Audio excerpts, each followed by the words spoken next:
estamos en vivo en el programa de Desahógate RD, hoy con dos brillantes economistas y como prometimos la semana antepasada, que íbamos a evaluar todo el desempeño de la economía dominicana durante el 2024 y las perspectivas del 2025. Le damos gracias a todos nuestros radios escucha que nos siguen en las redes sociales, en SOR 106.5 FM, de diferentes partes del mundo, igual también por Santiago, por la 92.1, el Sur 106.7, Samaná 88.5, el Este 94.7 y en todas las redes sociales nuestras, en Twitter, en Facebook, en Instagram y por sorfm.com, por stream, que vamos a tener todo el contenido en vivo. Hoy un programa muy interesante. Vamos a abrir los teléfonos para que lo anoten, que a nivel local el 809-540 y 1065, y de las personas que están en Estados Unidos o el resto del mundo, el 1-833-610-1065.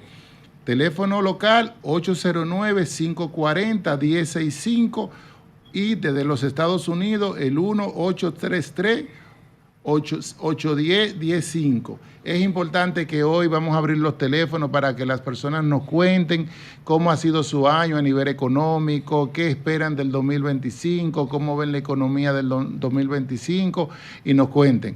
Los dos economistas que nos acompañan a mi lado izquierdo, Luis Manuel Piantini, es vicegobernador del Banco Central, es embajador de la OMC ante la Organización Mundial del Comercio, un experto en economía, un experto en temas agrícolas, un experto en política monetaria, es un invitado de lujo, pero a mi derecha también tengo a José Alfredo Guerrero, economista abogado, que también fue su gerente económico del Banco Central, un economista que siempre está a la palestra con los temas de vigencia, y quien les habla, Jesús Geraldo Martínez, de tu consultorio financiero, que vamos a llevar un programa llano de economía para que la gente entienda cómo ha sido el desempeño, cómo le ha beneficiado o cómo no le ha beneficiado, porque así vamos a abrir los teléfonos para que la gente nos diga si ese desempeño que ha tenido la economía, si ese crecimiento en los diferentes sectores, eso está llegando a las diferentes provincias y que nos cuenten. En un momento vamos a abrir los teléfonos. Bienvenido José Alfredo, gracias, un gusto, Gerardo. bienvenido Luis Manuel. Un placer, Jesús. Ya, si ustedes quieren un saludo al público de parte de ustedes. Sí. Bien, buenas tardes y saludos a todos. Mi nombre es Guerrero, no Peguero. Me encantó la participación que tuve en el programa anterior. De hecho, produje 3 artículos relacionados al programa. Siempre uno cuando viene a estas actividades uno aprende más de lo que da. Así que con mucho gusto y gracias, Gerardo, por la invitación. Muy honrado, Luis Manuel. Bueno, buenas tardes, pueblo dominicano, que Dios me los bendiga a todos y más principalmente en estas navidades que entran, que espero que todos la disfruten en paz y en familia, que es como debería ser. Muchas gracias, Jesús, por invitarme a este programa. Realmente no recuerdo que haya participado anteriormente en un programa de radio. Sí he tenido muchos programas de televisión, inclusive con Ezequiel Molina tuvimos prácticamente como durante 16 años un programa o más, no recuerdo si fue del año 2005 hasta el año pasado, o sea que serían como 19 años. Sí. Un programa que se llamaba Agenda Económica en la televisión, ahora era el canal 27 RNN, una vez a la semana, pero comenzamos todos los días. Cuando comenzamos en el año 2005 era todos los días que lo hacíamos, todas las noches. En ello estaba Luis Núñez también, que sí, tú recuerdas. Claro, sí. Rosana Ruiz, que sí, ahora mismo es la presidenta de LAVA. Y bueno, sí, en términos de televisión he tenido experiencia, pero no en radio. Sí, pero mira, esta es SOR 106.5 FM, la más interactiva, con más de 2 millones de seguidores, de usuarios, se escucha, nos han llamado de Alaska, nos han llamado de Ginebra, Suiza, nos han llamado de España, nos han llamado de Uruguay, siempre llaman de Estados Unidos y espero que nuestros seguidores hoy llamen también informándonos de cómo le está yendo por allá a nivel económico. Pero vamos a empezar con Luis Manuel, con la primera pregunta, Luis Manuel. Así vamos a hacer un conversatorio de economía a nivel de un lenguaje llano, que la gente lo pueda entender, y que podamos interactuar a través de los teléfonos. Luis Manuel, ¿cómo describes tú el desempeño económico que ha tenido la República Dominicana durante el 2024 a nivel del PIB, a nivel de la inflación, a nivel del desempleo? Bueno, cuando tú recuerdas que al final del año 2023 ya estaba la guerra de Ucrania y el efecto sobre los precios de las materias primas, principalmente agrícolas, siendo Ucrania un gran exportador de productos agrícolas, se había sentido ya en el mercado su impacto negativo en cuanto a los precios, y nosotros somos importadores. Y también había tenido el efecto en los precios de los carburantes, de la gasolina, del gas principalmente en Europa. Y había comenzado también la guerra de Israel contra los palestinos, Hamas, en Gaza. Y pues el panorama geopolítico se veía bastante difícil. Inclusive la conflagración en el oriente entre Israel y los palestinos podía dar inicio ahí a un conflicto con los países árabes. Eso era en ese momento lo que se pensaba. Sin embargo, ese panorama ha cambiado ahora. Se ha moderado, vamos a decir, principalmente por la posición en los países árabes, donde los grupos más extremistas han sido prácticamente eliminados. Entonces eso le da posibilidad a los países moderados árabes, Arabia Saudita, Egipto, Jordania, y ahora que Siria cayó también, que era un país con una dictadura, a tratar de crear un ambiente que pueda lograrse una solución entre Israel y Palestina, que ha sido el conflicto siempre. Pues te digo que ese panorama que siempre había afectado el precio del petróleo está saliendo. Y tú ves que el precio del petróleo ha bajado significativamente. En estos días estaba por debajo de 70, lo que es un precio relativamente bajo cuando se colocó. El año pasado hubo unos meses que se colocó casi a 100. Entonces, eso es un elemento que nos ha ayudado y nos va a ayudar para el próximo año. Pero a medida que pasaba el tiempo, en este año que está pasando, los precios se han ido moderando de las materias primas. También está el caso de China, que ha reducido su tasa de crecimiento, que era un gran demandante de materias primas. Eso también ha reducido la demanda en el mercado y los precios se han aplastado, ¿no? No hay esa tendencia que uno pensaba. Entonces hay una serie de elementos en el mercado internacional que han ayudado para que la economía dominicana no fuese afectada por una inflación externa. O sea que el Banco Central en sus políticas monetarias, que es la que utiliza para poder influir en la tendencia de la inflación, estuvo prácticamente libre de esas presiones externas para el manejo de su política monetaria y lograr lo que se ha logrado, que la inflación se baje. Y ahora mismo estamos hablando que al mes de noviembre, José Alfredo, creo que fue 3.18 la inflación anual, de pico a pico, de noviembre a noviembre. Lo que te indica que está muy bien, porque en la época de nosotros, cuando la inflación llegaba por debajo del 5, era algo más que exitoso. Mientras que en esta década, principalmente a medida que la ley monetaria se puso en vigencia en el año 2004 y después con la política del Banco Central del anclaje, ¿no?, en términos de la tasa de inflación, pues tenemos una inflación baja. Pero bueno, eso ayuda porque indiscutiblemente que afecta menos el bolsillo de la población consumidora, que no ve que su dinero que maneja se deteriora y no puede comprar los artículos que necesita de primera necesidad. Yo creo que la economía ha marchado bien, tenemos una proyección por encima del 5%. 5% ha sido el crecimiento de nosotros prácticamente como promedio durante los últimos 50 años. Eso ha sido algo extraordinario. Tal vez la población no lo siente porque es toda una economía de mercados oligopólicos y monopólicos muy manejadas, y es verdad.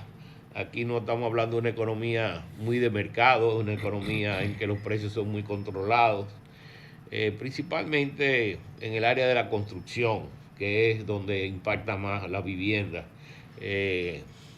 Lo estábamos viendo precisamente en esta semana, donde los constructores se estaban quejando del aumento que han tenido el cemento y el acero.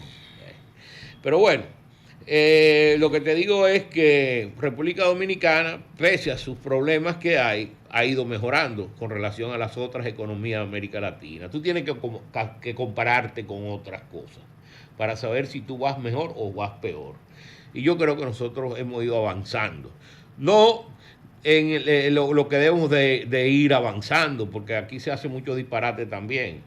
Pero sí, creo que estamos poco a poco aumentando, y que lo que se necesita es un poquito más de política distributiva, permitiendo que haya más capacidad de dinámica empresarial en los mercados, donde se desarrolle más y tenga más oportunidades el pequeño empresario comerciante para poder llegar a ser un mediano y gran comerciante. Muy bien. José Alfredo, tú que eres conocedor de las estadísticas monetarias y de cuentas nacionales, ¿cuáles han sido los sectores que han impulsado el crecimiento económico en la República Dominicana durante el 2024? ¿Y cuáles son los sectores que presentan mayores desafíos en función de esas estadísticas que tú manejas? Bien, el Banco Central publica cada semestre. El Banco Central publica sobre la actividad económica varios informes. Publica uno mensual, que es uno de indicadores adelantados, en lo que va midiendo la economía y va más o menos tomando un pulso hacia dónde va a ir a terminar.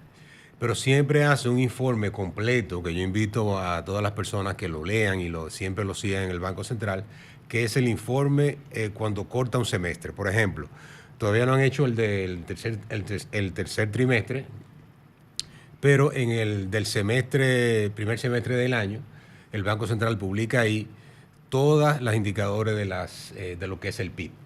El PIB es una variable agregada, se trata de medir cómo contribuye al crecimiento de la economía a todas las actividades económicas. Tenemos, por ejemplo, el sector agropecuario, el sector industria, que incluye manufactura local, zona franca, construcción y la minería. Y están los servicios. La República Dominicana es una economía de servicios. Ya el 56.9% de la economía dominicana está en el sector de servicios. Eso es comercio, energía, agua, hoteles, bares y restaurantes.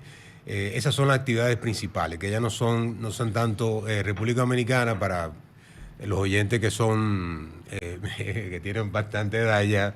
Se decía en los libros de geografía, en los libros de bachillerato, que República Dominicana era una economía eminentemente agrícola.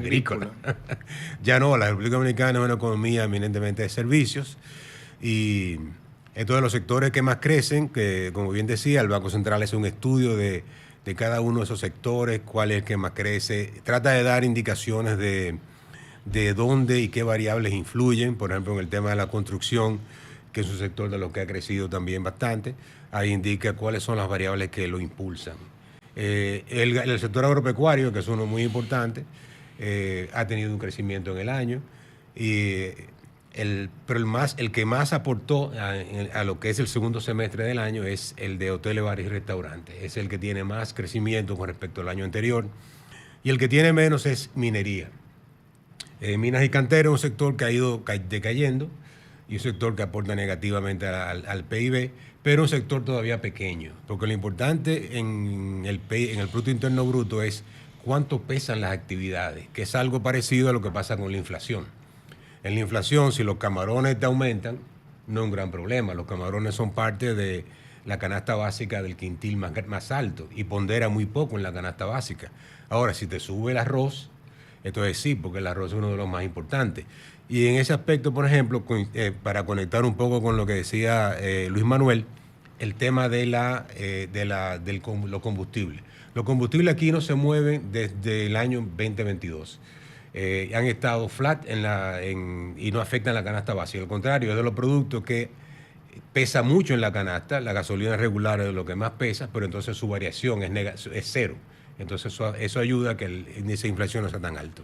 Bien, vámonos a una pausa y cuando regresemos, Luis Manuel, yo quiero que tú le expliques al público que siempre nos cuestiona por qué ese crecimiento que dice el Banco Central de un 5% no llega a la mayoría. ¿Por qué cuando la gente va a comprar tiene una percepción de que la inflación es mucho mayor a la que comunican las autoridades? Entonces, que la gente entienda cómo se calcula eso y cuáles son los elementos económicos que la gente debe entender de esas informaciones que se dan del Banco Central y que la gente a veces cuestiona, pero tú con mucha propiedad le puedes explicar a la gente de que esas son informaciones ciertas y reales. Una de las preguntas que más nos cuestionan de manera pública y que nos llaman es por qué ese crecimiento económico que siempre dice que la economía dominicana tiene por encima del 5%, las personas no la sienten. ¿Por qué cuando tú vas a comprar la comida básica, arroz, habichuela, carne, productos, muchas personas tienen una percepción de que la inflación es mayor? También el tema también de la informalidad que se da en la economía. ¿A qué se deben esos factores? Esa larga data de experiencia que tú tienes. ¿Cómo el pueblo dominicano puede entender esas informaciones y que si esas informaciones verdaderamente se corresponden? Mira, déjame contestarte antes lo que en relación a los precios, que fue uno de los elementos por lo que perdió Biden. Biden perdió por varios elementos, pero ese fue uno, que es la acumulación de la inflación en un periodo. O sea, tú tienes el arroz, que en el año 2020, cuando comenzó la pandemia, costaba, qué sé yo, la libra, vamos a decir... 30 pesos. 30 pesos la libra, ¿no? ¿Verdad? Sí. Y que por los problemas de desabastecimiento y el aumento de una serie de costos internacionales que afectaban a la producción, ese arroz te aumentó a 45 la libra, 15 pesos, ¿no? ¿Verdad? Pero los salarios que estaban en 10,000 pesos, vamos a decir, ¿no? ¿Verdad? Se ajustaron tal vez durante ese mismo periodo en un 10%. Ahora los precios aumentaron prácticamente casi en un 50%. O sea que ahí tú tienes una pérdida considerable del poder del dinero para tú comprar el arroz.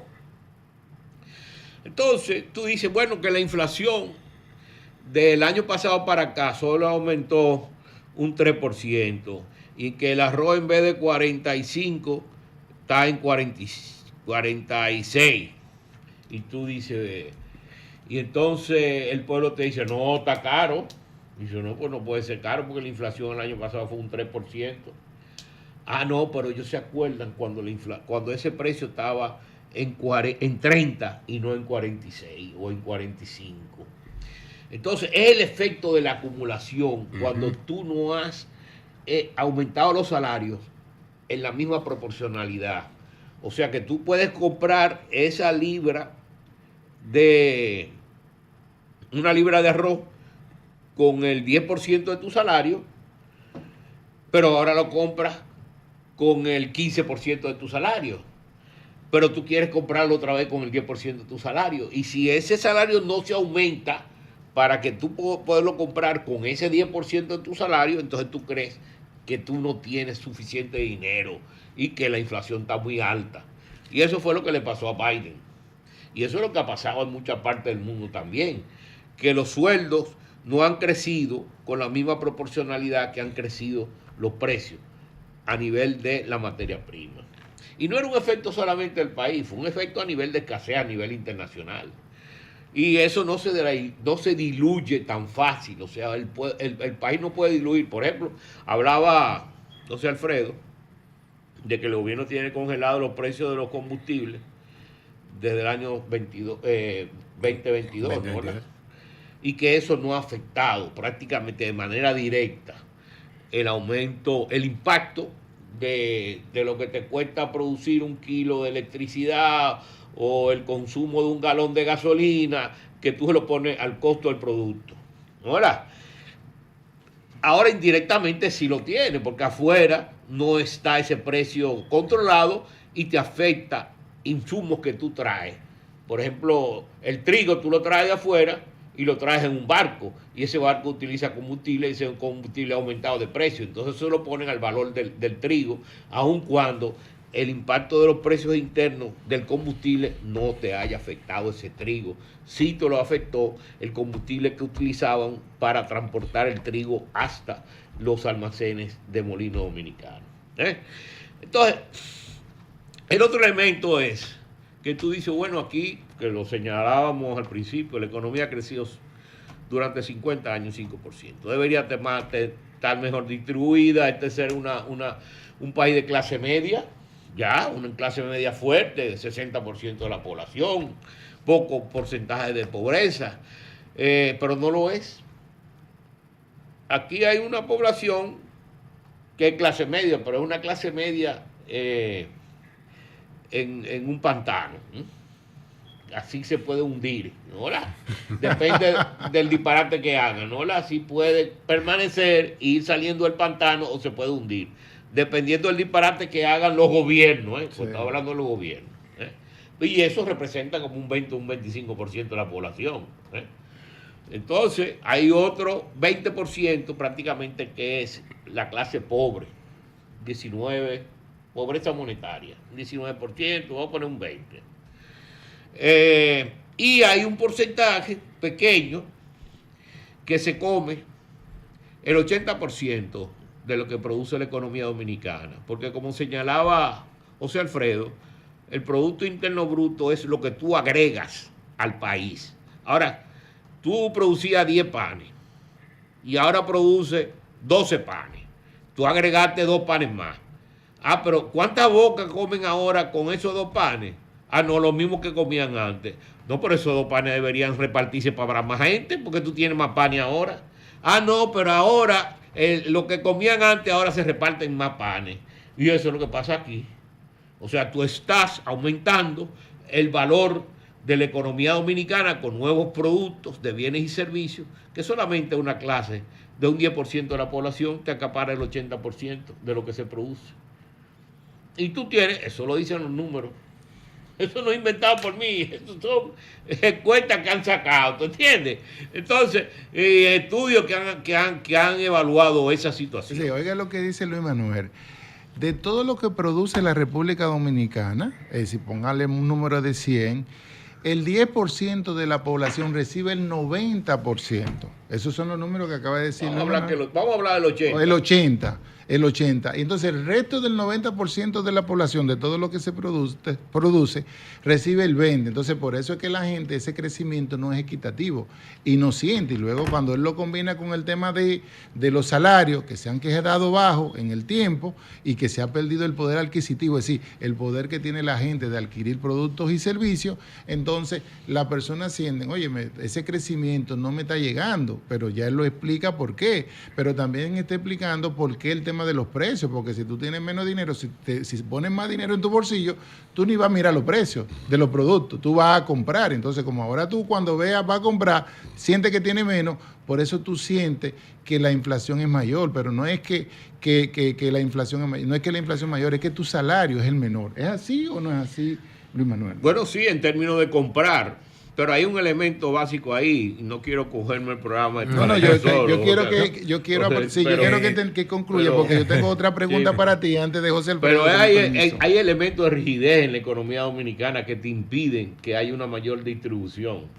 Por ejemplo, la reforma fiscal que pasó ahora, que era una reforma que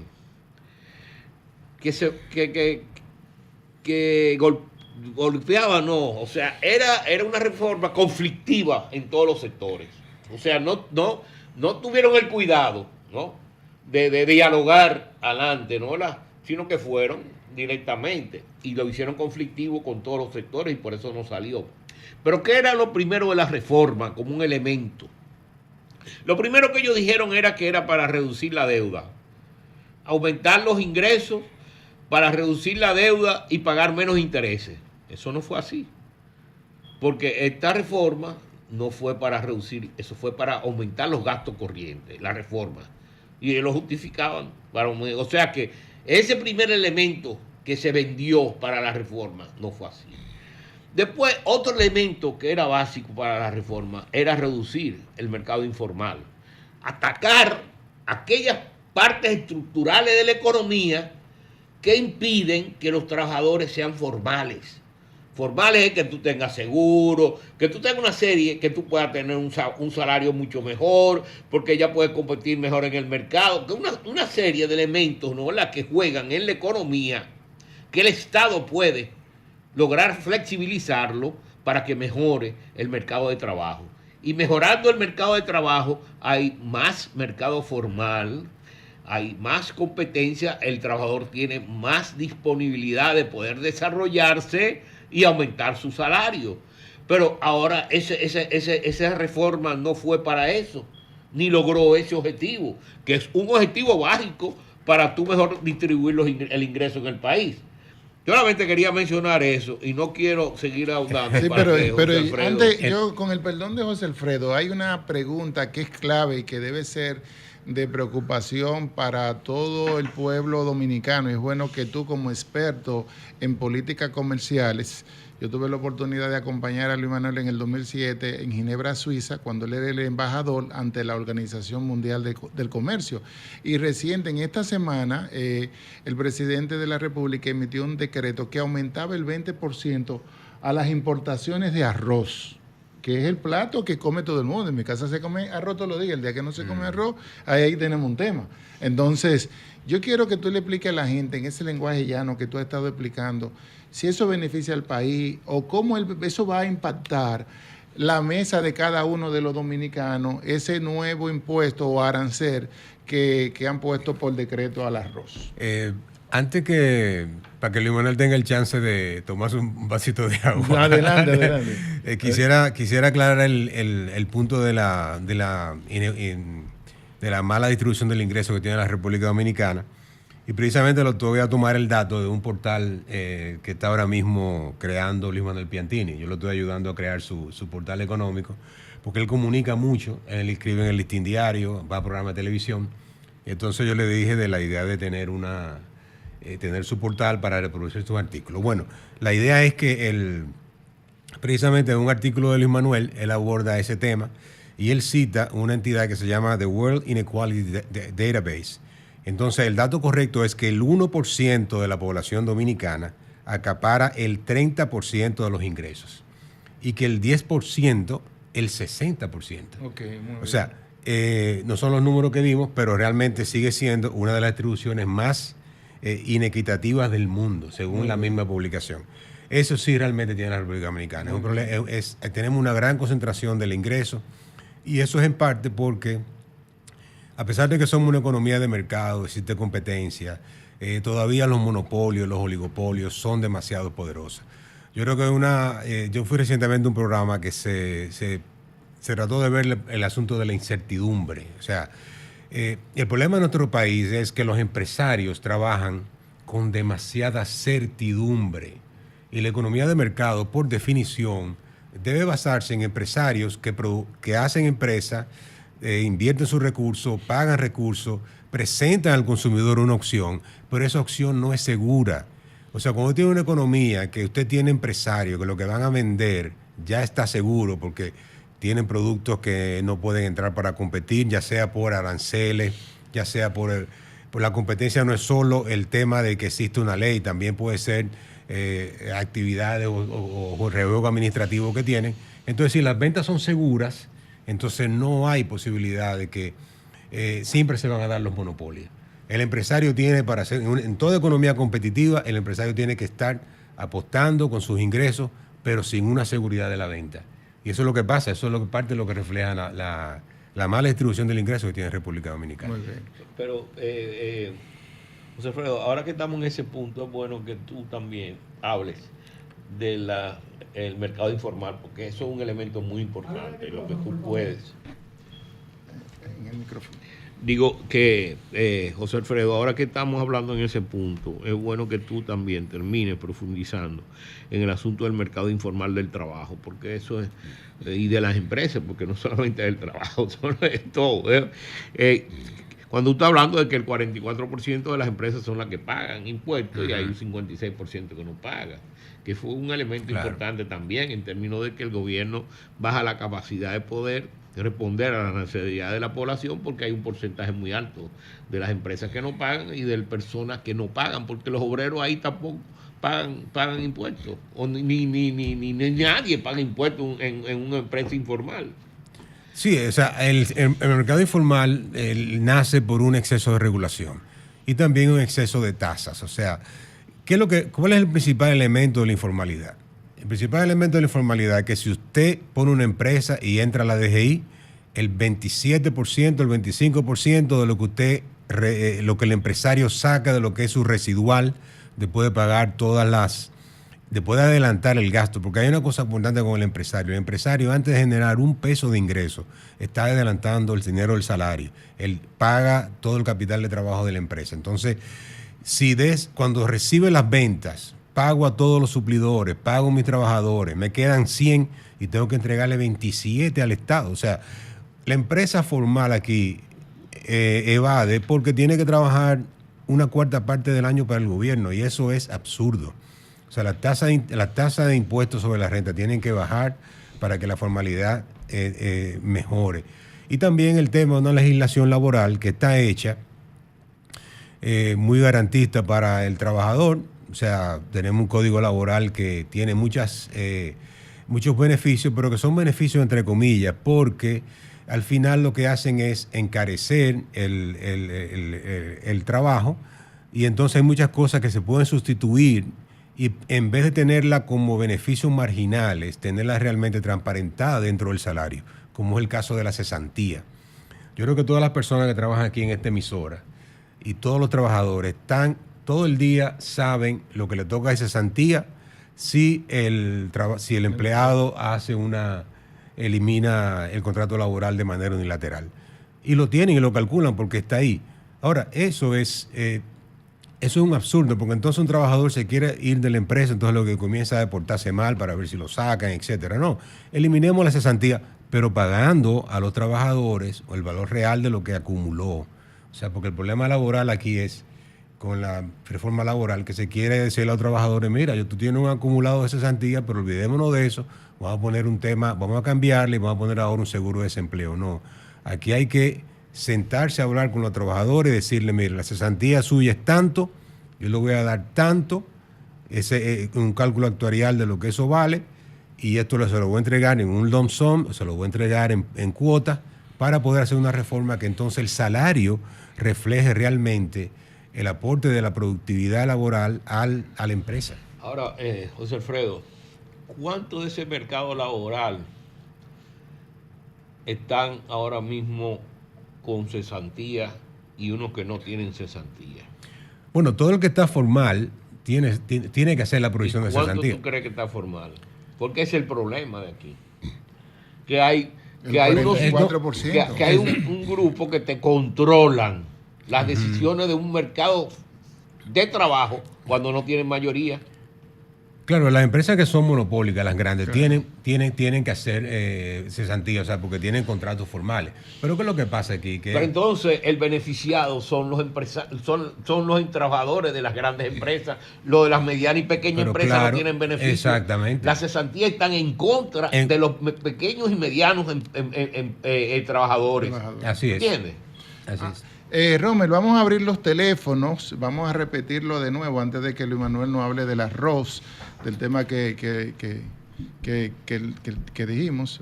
Vamos a abrir los teléfonos, 809-540-1065. Comunícate 809-540-1065. 1-833-610-1065 desde los Estados Unidos. Sol 106.5, la más interactiva. Buenas tardes. ¿Quién Buenas nos tardes. habla, por favor, y de dónde nos habla? Hablo de aquí de los girasoles. Sí. ¿Cómo Para el está? profesor ¿Cómo ha sido? Bernatado. Buenas tardes. Dinos cómo ha sido la economía por allá en los girasoles, en tu casa, y si tiene algunas preguntas para los economistas que hoy nos acompañan. Bueno, la economía no está buena porque quizá uno ha querido hacer algo y no vas a poder porque no está buena. ¿Tiene alguna pregunta para Luis Manuel o José Alfredo? Bueno, que sigan ayudando y que se siga expandiendo la emisora porque es la mejor forma de poder desahogarnos. Bien, Desahógate, RD. muchas gracias. Buenas tardes. Buenas tardes. Sí, ¿de dónde nos habla? ¿Quién nos habla, por favor? Le habla Nicaira Polanco. Nicaira, ¿cómo ha sido la economía en tu casa en el año 2024? ¿Cómo ha estado la cosa? ¿Buena, mala, regular? ¿Qué tú nos puedes contar? Bueno, diré buena por fe, porque le creo a Dios. Sí, y si Pero la economía no está buena. La economía no está buena. ¿tienes alguna pregunta para Luis Manuel o José Alfredo? ¿Que cómo pueden ayudarme? Bueno, gracias por tu llamada. Buenas tardes. Buenas tardes, Jesús. Sí. Facundo Brito de Brito de Gritadera. ¿Puede acercarte más tu teléfono, por favor? Y Romer, Sí, ahí, un poquito más, por favor. ahí. Sí, aquí. Jesús, es Facundo Brito, el novidente, que es amigo de ustedes. Yo le pregunto, porque yo tenía dos empleitos, uno de 10 y uno de 20, pero me quitan uno, ya me pusieron a sufrir ahora. ¿Y tú quieres que Luis Manuel te conteste? Sí, porque no, ¿qué se puede hacer con eso? ¿Qué puede hacer uno con 20,000 pesos? Bueno, muchas gracias. Ok. Buenas tardes. Buenas tardes. ¿Aló? Buenas tardes, desahógate. Sí, buenas tardes. ¿Quién nos habla y de dónde nos habla? Le habla Samuel Valera de Higüey. Gracias, Samuel. Cuéntanos cómo está la economía por allá, cómo tú ves Higüey, cómo está la economía en tu casa, algunas preguntas para los economistas de lujo que tenemos en el día de hoy. Sí, primero quiero saludarlo y felicitarlo a todo el equipo. Y un saludo especial a Yuribeli y a Grisel. Y a Grisel, donde quiera que estén. Jesús, yo tuve un sueño, me soñé que usted va a ser el próximo gobernador del Banco Central. No. Muchas gracias. Muchas gracias, Samuel. ¿Tiene alguna pregunta? Dinos cómo está la economía por allá, por Higüey, en tu casa. Sí, yo tengo varias. Primero quiero desahogarme primero. Adelante, Samuel. Y anote mi teléfono, está en la pantalla, por favor, anote, que tengo que decir algo después. Sí.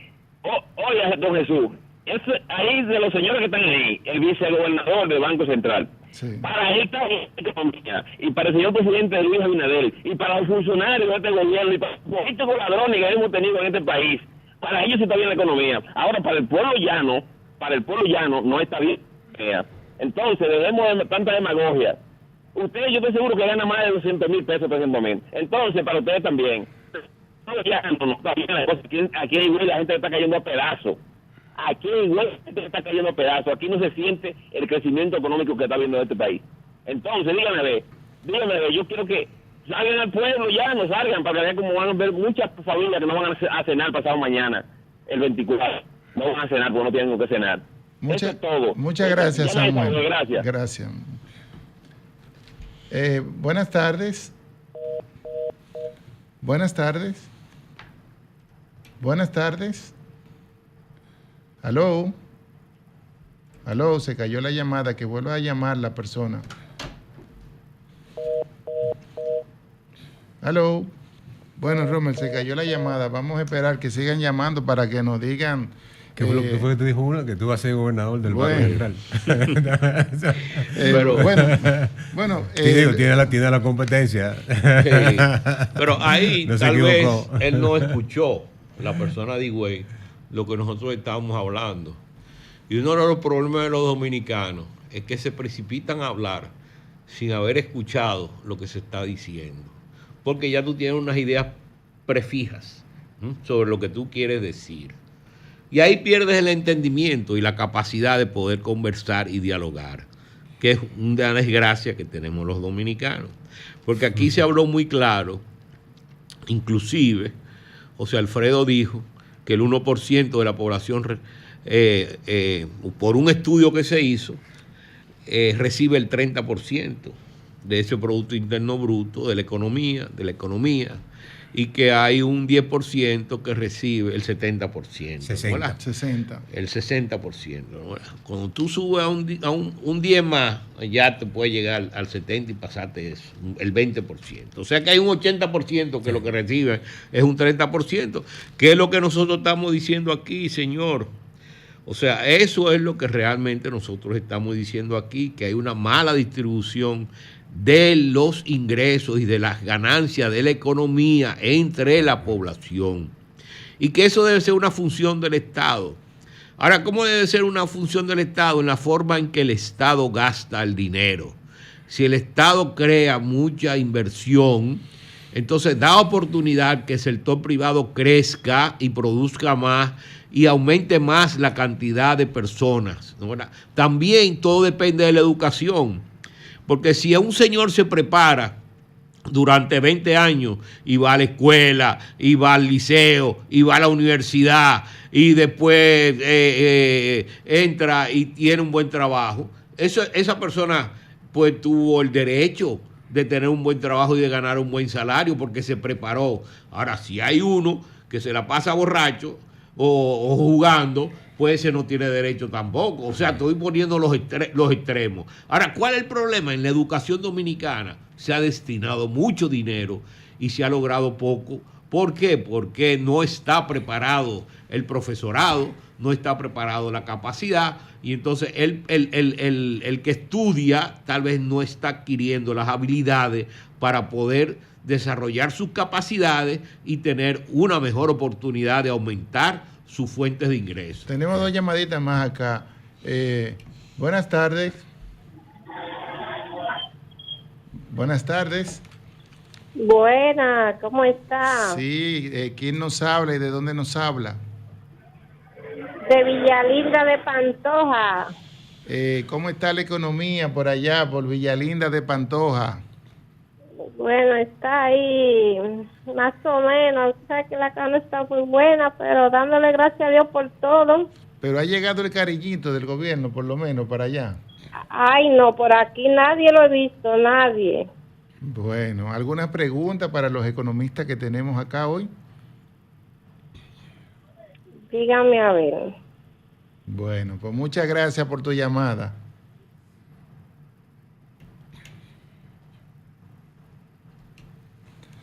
Bueno, Luis Manuel, vamos con el tema del arroz, porque yo quiero que entremos también al tema de las políticas públicas antes de hablar de las perspectivas y de los retos que tiene la economía para el año 2025. Y me gustaría que tú hablar ese tema del arroz, porque para parte de la población debe ser muy importante de qué se trata este arancel y cómo impactaría los bolsillos de la gente o el plato de arroz en cada mesa de los dominicanos y dominicanas en este país. Bueno, tú tuviste ya en varias oportunidades ligado al asunto de las negociaciones comerciales. O sea que tú me puedes ayudar y nos podemos ayudar en Claro este tema, ¿no? ¿Verdad? Ahora, para explicar las cosas, se hace tal vez un poquito difícil para el entendimiento de la gente. Cuando tú produces arroz en este país y ese arroz cuesta 10 pesos la libra, ¿no? ¿Verdad? Pero hay un arroz afuera que cuesta 8 pesos la libra, y si llega al país, pues es el que se va a imponer, porque la gente va a comprar el de 8 pesos la libra y no te va a comprar el arroz tuyo de Nacional que cuesta 10 pesos la libra. Entonces, ¿qué hace el gobierno? Para motivar que haya un aumento en la producción nacional y lograr lo que se ha llamado una seguridad alimentaria en aquellos productos que se comen diariamente en el país, como el arroz, la habichuela, el plátano, el huevo, el pollo. Se ponen a esos productos que vienen del extranjero un impuesto que se llama arancel, que sea de un nivel tal que quite la posibilidad de que el producto del exterior pueda venderse en el país y desplace al producto nacional. Eso se llama arancel. ¿Qué pasa?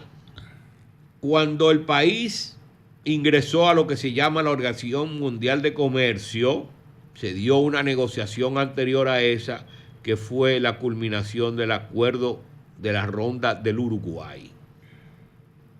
Eso es una institución que es el Acuerdo General de Tarifas y Aduaneros, que venía desde la época de cuando terminó la Segunda Guerra Mundial, cuando se crearon organismos internacionales, y eso era para la discusión de aquellos impuestos que se ponen a los productos de afuera para evitar que puedan entrar. Entonces, como los países, eso le quitaba competencia y le quitaba que aumentara la mayor cantidad de comercio, pues que se crearon esas rondas de negociaciones en ese organismo para bajar los aranceles y hacer que los productos llegaran al consumidor de una manera que fueran de mejor calidad y a mejor precio. Porque eso es lo que se busca, que el consumidor tenga productos de mejor calidad y a mejor precio. Y la única forma que eso puede lograrse es cuando tú tienes todos los productos juntos y tú sabes cuál es el mejor y el que tiene el mejor precio. Pero si tú nada más tienes un producto, te manejan ese producto y te lo ponen de peor calidad y te aumenta el precio en el mayor nivel posible. Eso es lo que se llama monopolio. Entonces, uno de los problemas internos en este país es eso. Entonces, ¿qué pasa? En ese año, del año 94, 95, cuando se da la culminación de esas negociaciones, para nosotros poder entrar a la Organización Mundial de Comercio con una oferta de aranceles, de impuestos, que en el comercio exterior fuera factible y que todo el mundo lo aceptara, nosotros presentamos nuestros productos y aquellos que tenían arancel, como era el arroz, que tenía un 99%, o las habichuelas, como era el ajo, la cebolla, el maíz, una serie de productos internos que eran 8, en vez de ser 99% lo bajamos a 40%. ¿Qué pasa? Que eso fue un bajón demasiado grande y entonces le abrieron las posibilidades a los productos internacionales de Estados Unidos, de Centroamérica, de Asia, de China, de Vietnam, de Tailandia, que ingresaran al país, y entonces el productor nacional de arroz o de esos otros productos no pudieran competir, se fueran a la quiebra y se quedara sin producción el país. Cuando se dieron cuenta de esa situación, volvimos inmediatamente a la Organización Mundial de Comercio a tratar de corregir el error que se había hecho. No voy a echar culpable ni nada de eso, no es un momento de eso. Entonces, en el año 99, esos 8 productos volvieron y se subieron al 99%. O sea que se pagaba, por un producto de 10 pesos, se pagaba casi 10 pesos igual. Casi 10 pesos para poder entrar. Y así se protegía el producto nacional, que costaba 12. Porque no solamente el productor nacional, sino el empleo. El empleo de cada uno de los dominicanos. Sí, pero básicamente el producto nacional, o sea. Entonces, sí, el empleo, pero el producto, la producción, o sea, que lo que está viendo es el alimento aquí. Bueno, entonces, ¿qué pasó? Se logró otra vez que se aumentara y entonces pues había tranquilidad entre los productores de que su producto no iba a ser desplazado del mercado, que los dominicanos iban a comer arroz criollo dominicano. ¿Ok? Pero desgraciadamente ese tipo de cosas tampoco ayudan mucho a que el productor mejore la calidad de su producto. Ese es el problema y por eso es que hay libre competencia. ¿Qué pasa? Cuando se da la negociación en el año 2003, 2004, del acuerdo que hay con los Estados Unidos y Centroamérica, que se llama DR porque es en inglés Dominican Republic, que en español es República Dominicana, y CAFTA es porque es la... Centroamérica, la zona de libre comercio de Centroamérica. Exacto. No, y la zona norte. Entonces pusieron DR-CAFTA, así se llama ese acuerdo. Entonces, cuando se dio ese acuerdo, después de nosotros haber logrado poner esos 8 productos con esa tasa de arancel del 99%, en la negociación con los Estados Unidos, el gobierno se lo entregó para que dentro de 20 años ese 99% llegara a 0%, en base a una serie de reducciones que se iban a hacer cada cierto tiempo. ¿Qué pasa? Que el año que viene llegó ya el nivel 0. Entonces, ya el productor dominicano que podía competir con un arroz americano que salía a 8 pesos, aunque el dominicano saliera a 10, con el arancel que tenía que pagar el arroz americano, que eran 4 pesos, entonces ya el productor dominicano sí podía competir. Pero ahora, al bajar a 0, ya el productor dominicano no puede competir. ¿Pero quién fue el culpable de eso? El gobierno del año 93 y del año 94, que le entregaron eso a los americanos. Y es prácticamente el de ahora. Entonces estás diciendo que aquellos son abusadores, pero no son abusadores porque tú se lo entregaste gratuitamente. Es una negociación que a ti no te forzaron.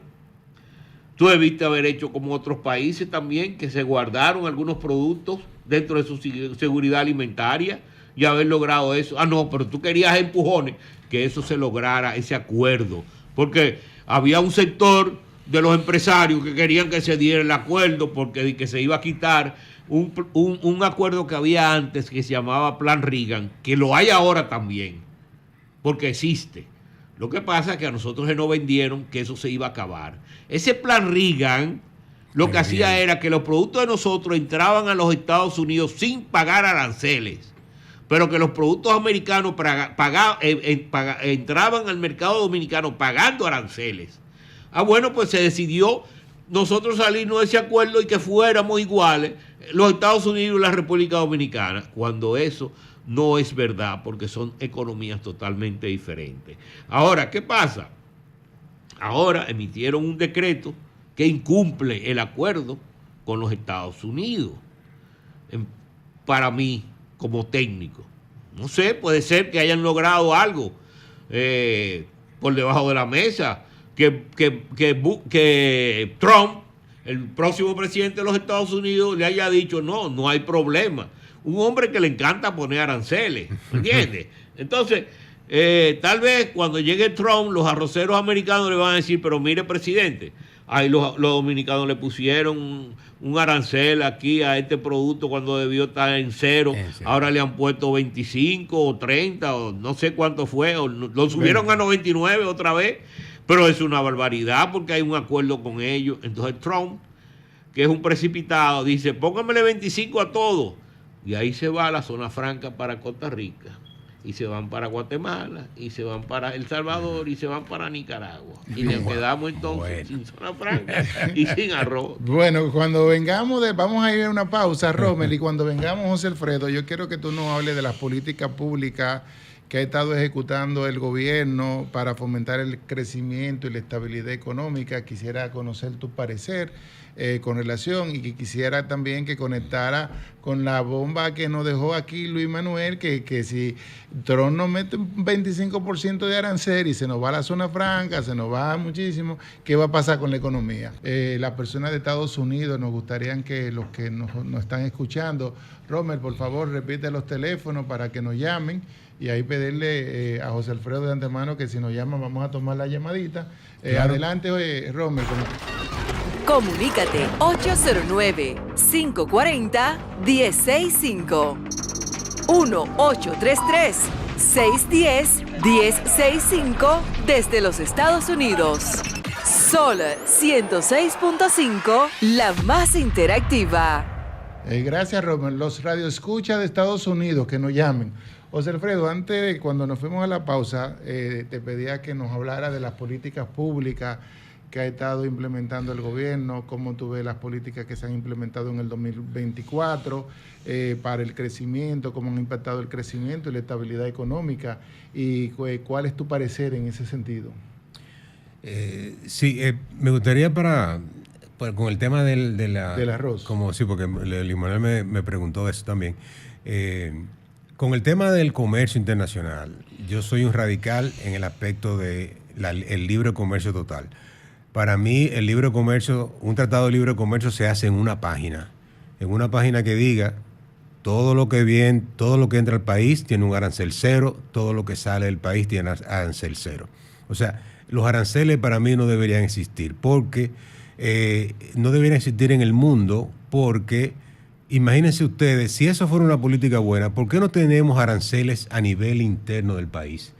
Que le pongamos un arancel a los productos que vienen de Santiago a la capital, que Santiago se lo ponga a los que vienen de Barahona. Sí. O sea, los aranceles no son una buena política. Bien. Tenemos una llamadita. Buenas tardes. Saludos, buenas. Buenas tardes. ¿Quién nos llama y de dónde nos llama? Sí, yo soy Junior Almonte, de aquí de Carolina del Norte, Charlotte. Muchas gracias, Junior. Cuéntanos. Sí. Reportando mi sintonía siempre. A veces no puedo llamar porque cuando intento la llamada no caen, pero yo soy un seguidor suyo. Usted no sabe lo que usted ha significado, por lo menos para mí, con sus orientaciones financieras. Me ha ayudado bastante. Muchas porque gracias. Tengo varias inversiones allá en Santo Domingo. Tengo 3 apartamentos, 2 casas y sus consejos me han ayudado bastante. Muchas gracias, Junior, por tus palabras, y eso nos motiva a seguir dando lo mejor de nuestro cada semana acá en Desahógate y en nuestro espacio, tu consultorio financiero. ¿Y cómo está la economía? Gracias. ¿Cómo ha sido el año para ti, Junior, el año 2024? El año 2024 fue bueno, tal vez no con las proyecciones que se tenían, pero bueno, en Estados Unidos los productos han aumentado bastante, pero hay una muy buena esperanza con Donald Trump, que creo que va a hacer algo para alivianar un poco el bolsillo de los estadounidenses. Muchas gracias, Junior. Gracias por llamar. Yo le tenía una pregunta. Adelante. Sí. ¿Usted cree que el dólar va a seguir incrementándose? Ya yo tengo cuenta en pesos y cuenta en dólares allá. ¿Usted me sugiere que lo cambie a peso, que aproveche que la tasa está subiendo, o que espere un poco más porque puede que la tasa suba un poco más? Porque ya veo que está casi a 61. Bien, mira, esta pregunta la vamos a contestar los tres, como la perspectiva del tipo de cambio. Vamos, antes de tú entrar a política pública. Muchas gracias, Junior. Mira, te voy a hablar desde mi perspectiva. Yo entiendo, mira, si tú estudias el ciclo de enero a diciembre, el tipo de cambio siempre aumenta en diciembre, enero y febrero. A partir de finales de febrero empieza a descender un poco. Sin embargo, tú tienes que ver cuáles han sido las proyecciones del gobierno. Las proyecciones del gobierno a nivel del tipo de cambio para el año 2024 era que terminara cercano a los 62, y para 2025 que termine cercano 64 para el 2025. Es decir, que el tipo de cambio tiene una depreciación de manera anual entre un 4 a un 5%. Eso es algo natural que ha tenido, y eso es para mantener la competitividad del país con relación al resto del mundo y en nuestras exportaciones, el sector turismo. Ahora, si yo tuviera dólares yo ahora mismo, y si me están ofreciendo una tasa de un 11, de un 12, o hasta de un 10,5, yo tuviera dólares, yo aprovecharía y yo cambiaría los dólares y lo pusiera al 11%, porque ahí estoy asegurando entre una depreciación de un 4%, un 7% neto real, como si fuera en dólares. Y ninguna inversión en dólares ahora mismo a nivel de certificados financieros, al menos que sea un bono soberano a largo plazo, los bancos no están pagando un 7% en dólares. Entonces, yo me arriesgaría. Ahora, si tú tienes algún proyecto de que vas a necesitar tus dólares a corto plazo, yo no me arriesgaría, yo lo pondría al 3 o al 4%, que es lo que me pudieran pagar ahora mismo una entidad bancaria o un título del mercado de valores me pudiera pagar, me pudiera pagar un 6 o un 7%. Eso es a nivel de inversión. Ahora, como economista, Luis Manuel y José Alfredo Guerrero, me gustaría que ¿qué le parece el tipo de cambio y cuándo usted cree que va a seguir aumentando, mi querido Luis Manuel? Sí, yo creo que correctamente lo que tú estás diciendo. Ahora hay elementos que han presionado un poco el tipo de cambio este año, que no se va a dar el año que viene, que fueron las dos elecciones que ponen a circular mucho dinero en la calle y al fin y al cabo ese dinero demanda compra de bienes, de artículos, y esos artículos, muchos de ellos son importados. Entonces, para traerse de afuera hay que pagarlo en dólares. Entonces, esa cantidad de pesos que se puso en circulación presionó la tasa de cambio. Ahora en diciembre, como dice Jesús, pues hay una tendencia ya a partir de la mitad de diciembre a acelerarse el tipo de cambio. ¿Por qué? Porque los comerciantes acaparan muchos pesos, todas las ventas que hacen. Y esos comerciantes tienen que reponer los artículos que venden en diciembre y traerlos en enero para reemplazarlo por lo que se gastaron y se vendieron en diciembre. Y eso hay que pagarlo en dólares.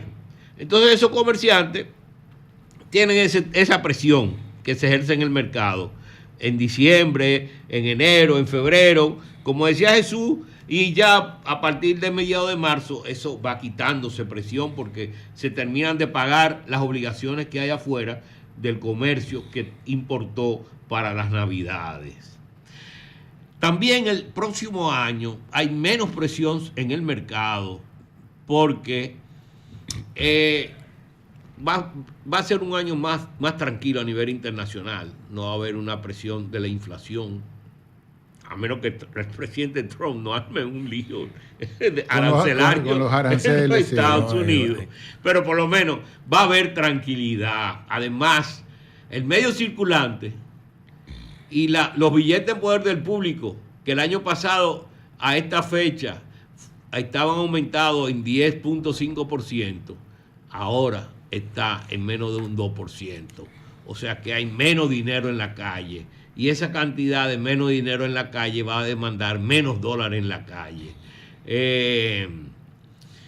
Y yo creo que, como decía Jesús, todo depende de la cantidad de intereses también que a ti te pueden colocar en pesos y es a una tasa más alta que la que te van a colocar en dólares. Y que la tasa de devaluación que ha habido en los últimos años ha sido entre el 3 y el 5%, depende del año. Y eso nos ha mantenido también que nuestras exportaciones puedan ser competitivas con relación a las de Centroamérica, que van al mismo mercado, al mercado americano, y que nosotros tenemos una ventaja por eso, con relación a los centroamericanos, y por eso podemos vender mucho más productos en los Estados Unidos, cuando nuestra tasa de cambio es mejor en términos de que el bien dominicano sale más barato que el bien centroamericano. Y eso está pasando en los últimos años. José Alfredo, ¿alguna...? Sí, no tengo mucho que agregar sobre el tipo de cambio. El tipo de cambio es un precio de las divisas. Entonces tenemos en República Dominicana una gran ventaja, que es un precio que se ha ido por muchos años con sus peculiaridades, pero es un precio de mercado. O sea, yo creo que es de 62%. El precio va siempre reflejando el nivel de escasez o de abundancia que existe en el mercado, y es un precio de equilibrio de oferta y demanda. O sea, no es 100% un mercado totalmente transparente, tiene su flotación sucia, tiene intervenciones del Banco Central para mantener cierto equilibrio en lo que cree son presiones inflacionarias coyunturales, pero en general es un precio que refleja condiciones de mercado, y eso es una gran ventaja. Sí. En cuanto a para conectar con el tema del arancel, hay algo interesante que es, miren lo que explicó Luis Manuel Piantini. El país tuvo 20 años en los que se tenía el sector arrocero con una protección arancelaria, en la cual el dominicano estaba pagando un arroz mucho más caro que lo que hubiera podido consumir en un ambiente de libre importación y de libre mercado. Entonces, ¿qué es lo que pasa? Las políticas públicas comerciales, ¿sobre quién se tienen que diseñar? Se tienen que diseñar de una manera que impacten a la mayor cantidad de dominicanos. Entonces, el problema con los aranceles es que usted lo que hace es que impacta y le garantiza los beneficios a los empresarios. Entonces, porque tenemos 20 años con una protección del sector arrocero. Vamos a ver, ¿tenemos mecanizado el sector arrocero? El sector arrocero sigue todavía dependiendo de la mano de obra haitiana. O sea, el agua la está pagando a lo que refleja el costo real de lo que es el agua como un insumo. Entonces, esas son las cosas. Cuando usted hace políticas y entonces a proteger el mercado nacional de un producto, entonces se está olvidando de que, en definitiva, la gente está comiendo un producto que es importante en la canasta básica a precios más caros. Grisel te manda una pregunta aquí, José Alfredo, con relación a ese tema. ¿Qué rol desempeñan las políticas agrícolas actuales en el fortalecimiento o debilitamiento de la producción de arroz en el país? Bueno, el arroz ha sido protegido, o sea, tal como se mencionó. O sea, miren, hace tiempo yo leí un estudio sobre agricultura. En el mundo entero pudiera comer arroz de una sola región del mundo, que es Indochina. ¿Por qué? Porque son ríos que bajan y donde se puede producir prácticamente todo el arroz del mundo. Entonces vivimos con un tema de la seguridad alimentaria, que tengo que tener alimentos. Bueno, pero en todas las políticas comerciales lo que hay que hacer es a qué costo hacemos las cosas. Entonces ahí es que está, cuando usted genera políticas públicas, porque usted puede proteger el arroz sin tener que afectar al consumidor. Yo quiero proteger el arroz como una industria nacional. Bueno, pues yo le doy un subsidio directo del presupuesto. El Geraldo es arrocero. Tiene una finca, tiene 100 trabajadores, produce arroz que sale a $10, a 10 pesos o al precio que sea, digamos 100 pesos la libra. Bueno, si el arroz importado se trae a 75 y el Estado quiere proteger a Jesús Geraldo, bueno, mira, Jesús Geraldo tiene un cheque aquí de 25 pesos por cada arroz que tú vendas. ¿Qué hace Jesús Geraldo? Baja el precio de él, en vez de 100 a 75, tiene el mismo precio del importado y él recibe un subsidio directo del Estado. Pero él sale en los récords públicos, Jesús Geraldo Martínez recibió un subsidio de tanto para producir arroz. Ahí es que debemos ir, porque cuando se tiene un subsidio generalizado al productor, que entonces lo paga el consumidor dominicano, entonces así no puede ser. Ese mecanismo, José Alfredo, lo que existe en los Estados Unidos y en Europa, claro, que los gobiernos le pagan directamente a los productores. Claro. Bueno, vamos a entrar entonces a la parte de la perspectiva del 2025, porque el tiempo aquí en la radio avanza. Fíjense que ya son las 6:25 y ya en 30 minutos, 25 minutos nos tenemos que ir, y después quiero volver a abrir los teléfonos al público para que nos cuenten qué esperan del 2025, qué esperan del gobierno. Entonces, Luis Manuel, de cara al 2025, ¿cuáles son las proyecciones que tú manejas a nivel del crecimiento económico? ¿Espera una aceleración, que se mantenga la economía o que se desacelere? ¿Cómo tú ves las políticas monetarias, las políticas fiscales que debería implementar el Banco Central a nivel monetario y a nivel fiscal el gobierno para promover el crecimiento económico en el año 2025? Todo te indicaría, según ser tarifario, que las cosas van a marchar bien. Pero hay un factor imponderable en el mundo, que tú no sabes lo que puede pasar, que se llama Donald Trump. Todo depende de la política de Donald Trump en los Estados Unidos para que se dé o no se dé ciertos elementos en términos de política monetaria, en términos de política fiscal, en términos de geopolítica, porque, por ejemplo, el propósito de Donald Trump es que los Estados Unidos sean una superpotencia en producción de energía, o sea, que sean independientes, que no dependan del cartel de los árabes. Como se puso Biden cuando sacrificó la producción energética en los Estados Unidos y se puso en manos del cartel de los árabes. Entonces Trump dice, no, ni Venezuela tampoco voy a depender. Voy a que mis productores aumenten la producción de combustible. Entonces eso te da cierta tranquilidad porque te dice que va a haber un elemento más de competencia en el mercado que te va a evitar que no haya una presión de monopolio, como es la presión del cartel de los árabes más Rusia. ¿Hola? Ese es un elemento que Trump puede influenciar para que haya una certidumbre mejor en el mercado con relación al precio de los energéticos. El otro elemento son las tasas de interés. Lo que pasó con la Reserva Federal ahora.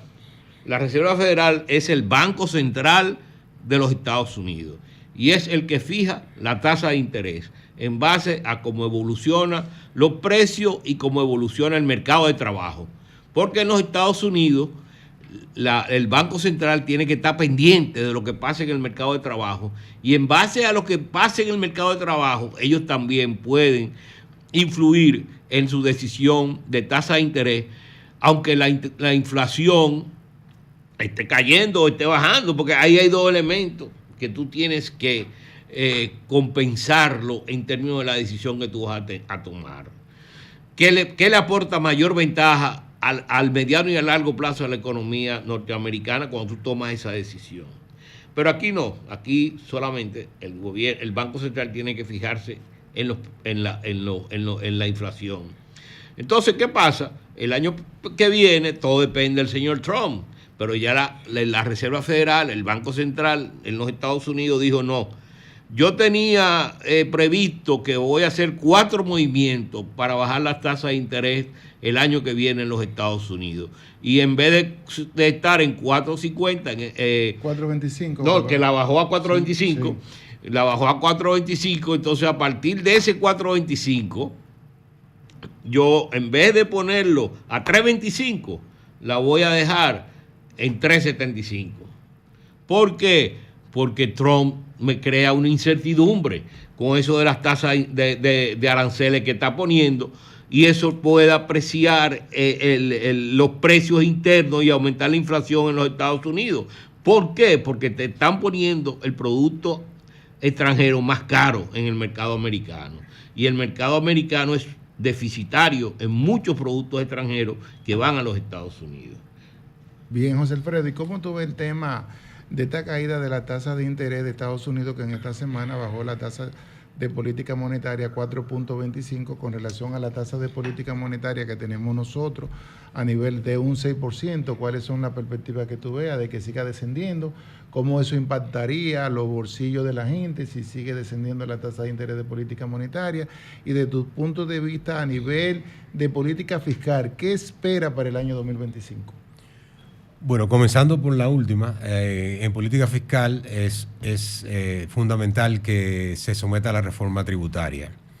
Se llevó una reforma tributaria muy mala al Congreso, duró apenas 5 días, le dieron cajeta en las vistas públicas, cantidad de personas que tienen toda su vida dedicada al estudio de temas fiscales, prácticamente hicieron la reforma de gratis en los medios de opinión pública. Entonces, lo que hay que hacer es volver con una reforma de consenso. Aquí el problema del gobierno fue inventar y salirse de lo que ha sido la tradición nuestra, de hacer reformas consensuadas que vayan al Congreso con un mínimo de aceptación. O sea, el pueblo dominicano no está en contra de los impuestos, no está en contra de que el gobierno gaste, no está en contra de que el gobierno invierta. No nos importa mucho que el gobierno tenga 14, 15, 20 ministerios.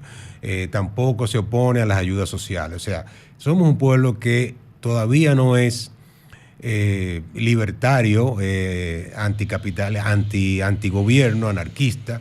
Y entonces, bueno, pero vamos a aprovechar eso, vamos a aprovechar que el pueblo dominicano todavía acepta gobiernos grandes, pero vamos a tener entonces un poco de conciencia y vamos a llevar cosas que sean posibles. Por ejemplo, el mismo gobierno cuando presenta su reforma tributaria habla de que el 58%, que el nivel de evasión es altísimo, y entonces ¿cómo tú presentas una reforma que tú le vas a cargar más a la población cuando tú admites que tú a los ricos tú no le puedes cobrar?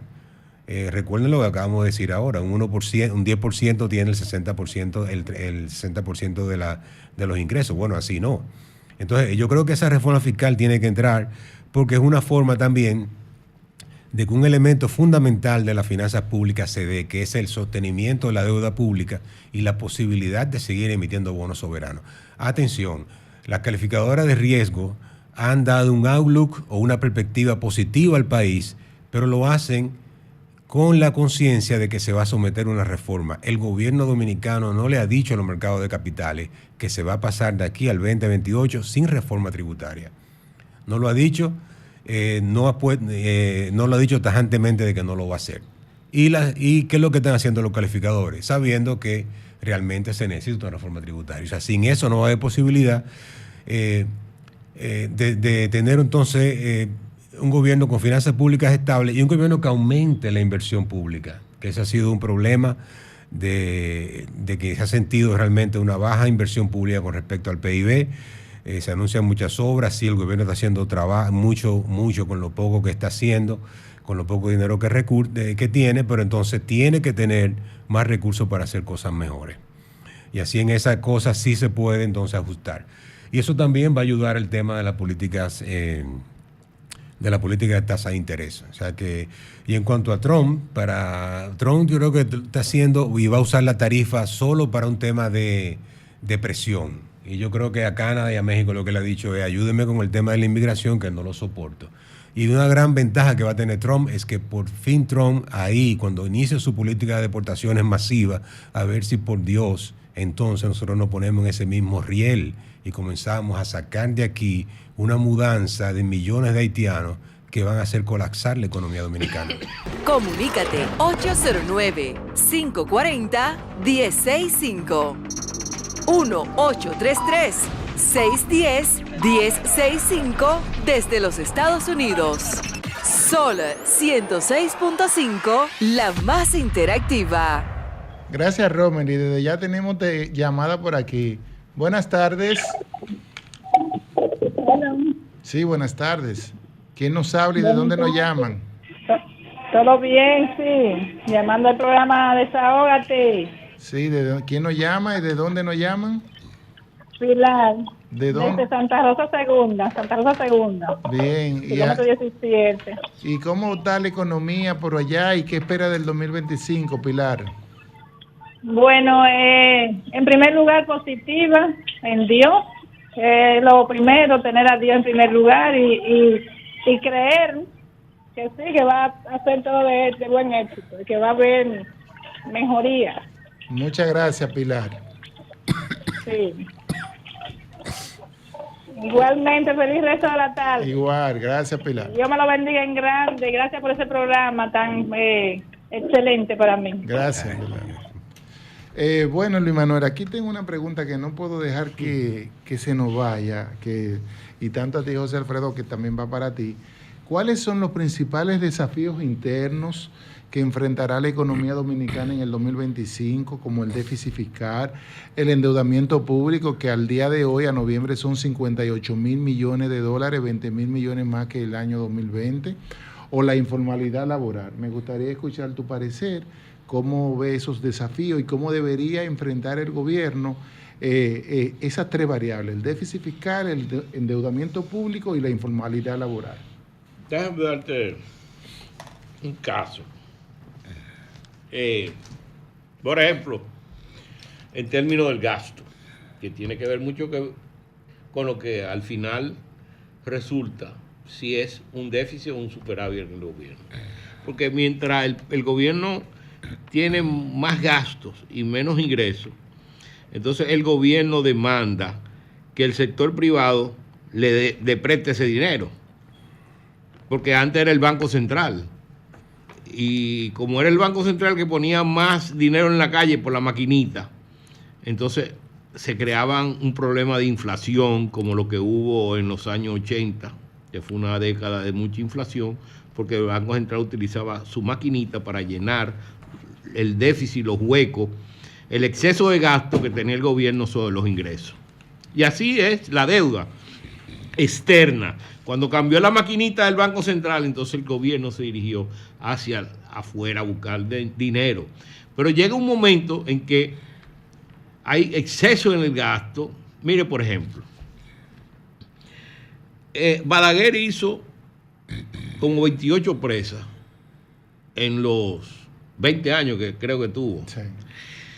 Después de Balaguer aquí no se ha hecho. Bueno, Montegrande tiene 8 gobiernos haciéndola. 8 gobiernos o 4 gobiernos. Bueno, 8 años, desde hace 8 o 12 años. 3 gobiernos, 4 gobiernos haciendo la presa en Montegrande. En ese periodo Balaguer hubiera hecho 7 presas. En el este no hay una presa. Ahora mismo hay un problema en el este. Un problema de agua. Usted va al este, a una urbanización de esas que se están haciendo en Punta Cana, que son pozos, que se saca el agua de pozo, y usted saca el agua y ya lo huele a la sal. Esa sal estancada. Cuando usted pasa por San Pedro de Macorís, antes de llegar a San Pedro de Macorís, me acuerdo yo que había un olor muy fuerte, como a podrido, porque es el agua de sal estancada. Eso se huele en el este. ¿Usted cree que aquí se ha hablado, o el gobierno? Yo no me acuerdo que yo haya oído hablar del gobierno una solución al problema del agua en el este. No hay. Y esa es el área de más rápido crecimiento en términos de población y en términos de vivienda. De dominicanos. Porque no hablemos de extranjeros, porque ya son como 100,000 habitaciones turísticas que hay. Entonces, ahí hay un problema.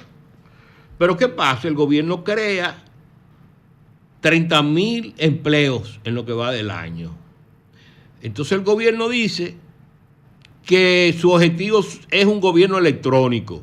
Bueno, pero cuando tú vas a hacer un gobierno electrónico, tu objetivo es reducir la cantidad de empleo. Porque esa cantidad de empleo que tú reduces o que no necesitas, tú lo utilizas para resolver el agua, para resolver la basura, para resolver las calles, para abrir carreteras, para las clínicas, para una serie de necesidades de la población que son importantísimos. Entonces tú lo utilizas, ¿para qué?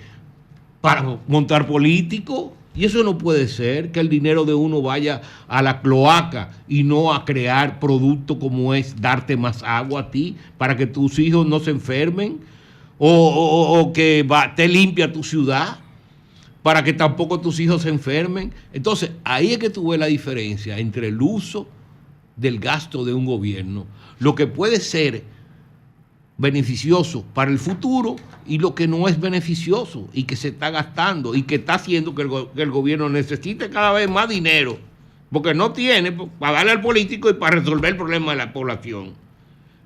Entonces tiene que haber una decisión. Vamos a resolver el problema de la población. Así, ¿cómo se va a beneficiar el político? Que va a tener empleo, porque esa economía va a crecer, porque le están resolviendo su problema y va a tener un empleo seguro, porque no va a ser un empleo de 4 años, va a ser un empleo de 12 años, de 14 años, de 20 años, de 30 años, que después le va a dar su pensión y sus hijos van a tener seguridad y van a tener escuela y van a tener clínica.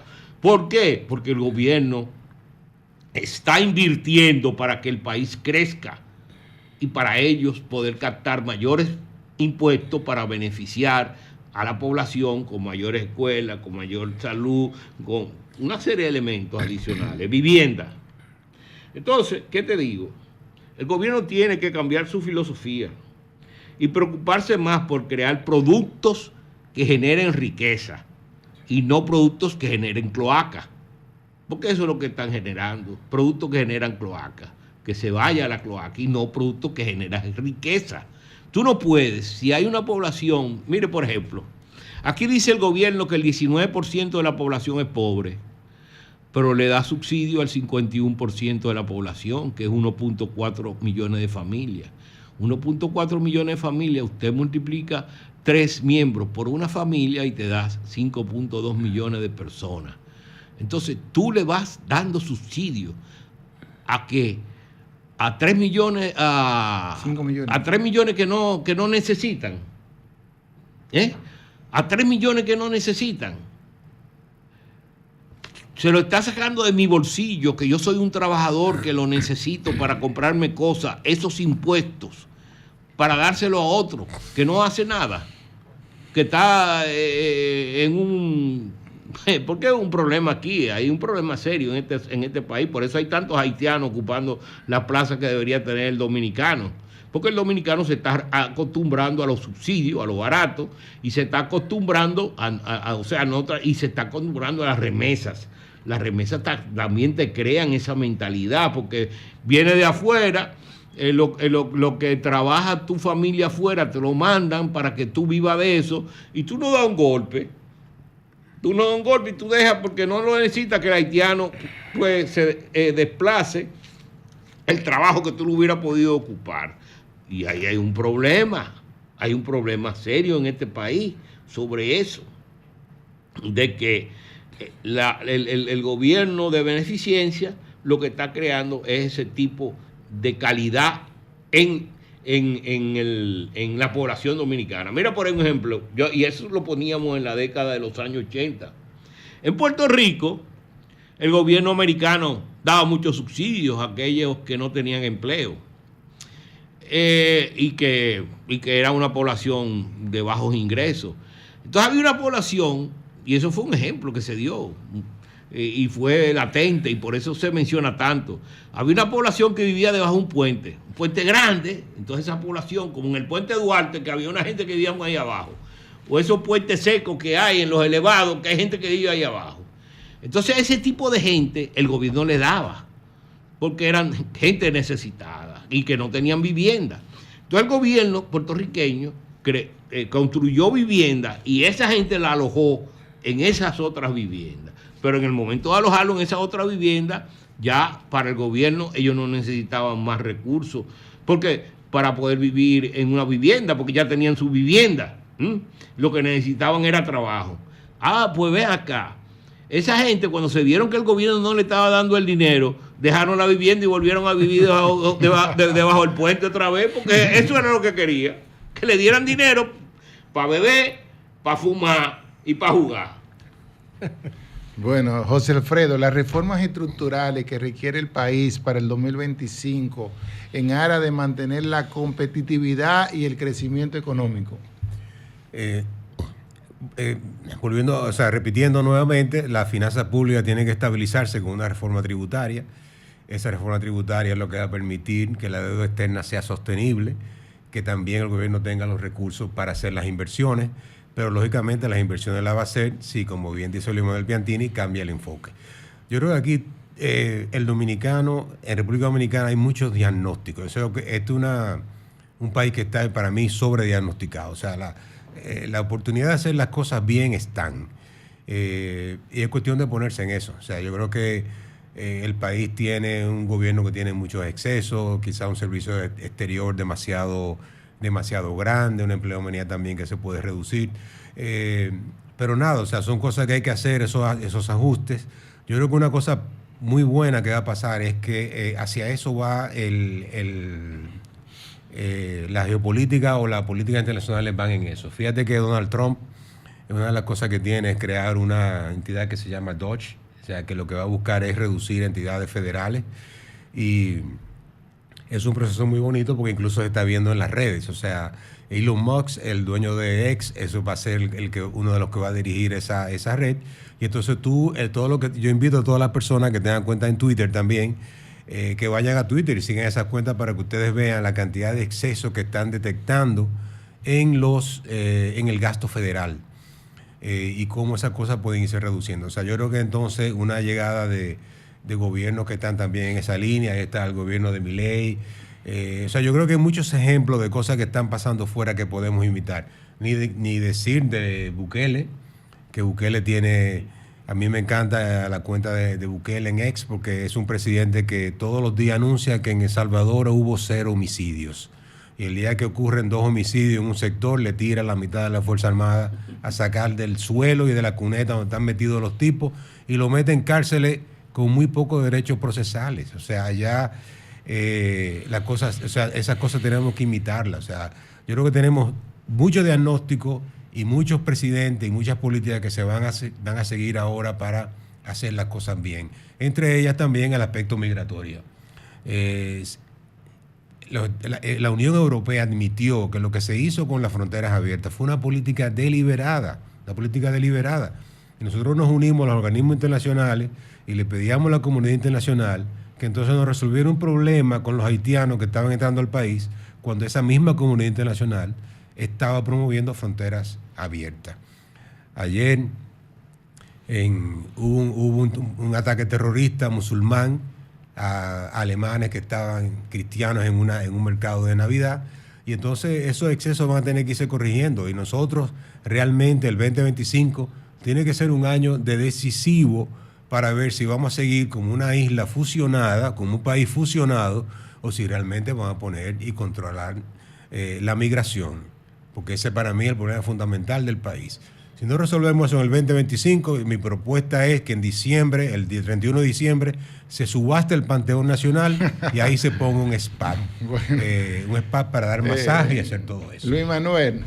No, pero fíjate en lo que decía José Alfredo, mira cómo una cosa se liga a otra, el asunto de los haitianos, con el asunto del mercado informal, con el asunto de la cesantía, con el asunto del gobierno y su forma de gasto.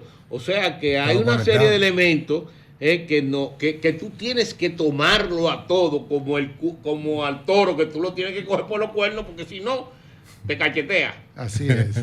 Bueno, ya tenemos que ir concluyendo con el programa y me gustaría a ambos hacerle la última pregunta para luego despedir el programa. Si pudieran resumir en una sola recomendación clave para el gobierno y los actores económicos del país, ¿cuál sería su principal consejo para enfrentar los retos del 2025? 4% de la Dirección General de Migración. O 3%, quitarle 3% a educación y dedicar 3% a migración para salir en un año de 2.5 millones de haitianos del país. Bueno, él se fue por migración. Vamos, Luis Manuel, vete por la parte económica. No, yo creo que el gobierno tiene que, como decía José Alfredo, tomar la decisión de hacer una reforma no tributaria, una reforma fiscal que incluya los gastos realmente y que no utilice la eliminación de los ministerios para reducir gastos, pero además después para aumentar esos mismos gastos que se ahorra, lo aumenta en otras cosas, en el gasto corriente, porque eso fue lo que pasó. Entonces no elimina el ministerio. Si usted no va a eliminar gasto corriente, no elimine el ministerio si está caminando bien. Entonces, el gobierno tiene que tener un enfoque muy claro de que su política de presupuesto de corto plazo tiene que basarse en su visión de mediano y largo plazo. Es lo que estábamos hablando de las presas. Si aquí esas presas no se hubieran construido, aquí no hubiera agricultura en este momento, porque no hubiera habido agua para regar los campos dominicanos, ni hubiera habido acueducto para darle agua a la población, porque ahora estamos en un sitio en que hay sequía cuando tú menos lo esperas. Y cuando hay sequía, pues hay una reducción significativa y la única forma de tú tener agua es almacenada. Entonces por eso las presas son tan importantes en este país. Yo recuerdo en un viaje que hice, el primer viaje que hice a La Habana. Ya estamos casi terminando, ya estamos casi contra el tiempo. Que vi a Cuba llena de lagunas, de presas y cosas. Y a mí eso me emocionó, y eso fue en el año 77. Bueno, Luis Manuel, agradecerte, José Alfredo, por este programa de lujo que hemos tenido ahora del balance, el balance económico 2025, la perspectiva del 2024, la perspectiva para el 2025. Agradecerle a nuestros radios escuchas, a las personas que nos siguen en las redes sociales. Lo invitamos a seguir las redes de Desahógate RD y en Instagram Jesús Geraldo Martínez, todos juntos. Desearle unas felices Navidades a todos nuestros seguidores de distintas partes, que pasen unas felices fiestas navideñas, que sean caritativos con el prójimo y que compartan y que la pasen muy bien todos. Felices pasos a todos. Felicidades.